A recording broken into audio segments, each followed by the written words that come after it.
வணக்கம். டிஎன்பிஎஸ்சி திருப்புதல்ல நாம தற்போதைய நிகழ்வுகள் சார்ந்த வினா விடை தான் பார்க்க போறோம். வி வெங்கையா கல்வெட்டியல் 2024ஆம் ஆண்டு விருதானது யாருக்கு வழங்கப்பட்டுள்ளது? விடை வி வேதாச்சலம்.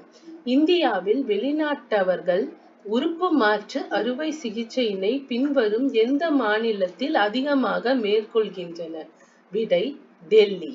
முதல்வரின் மயான் சம்மன் திட்டத்தினை தொடங்கியுள்ள மாநிலம் ஜார்க்கண்ட். விடை ஜார்க்கண்ட்.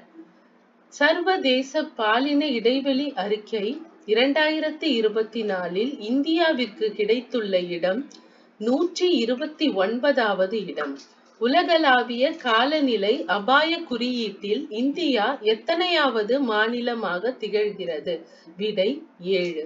உங்களுக்கான பயனுள்ள தகவல்கள் அடுத்தடுத்து வந்துட்டு இருக்கு. சேனலை சப்ஸ்கிரைப் பண்ண மறந்துடாதீங்க. நன்றி.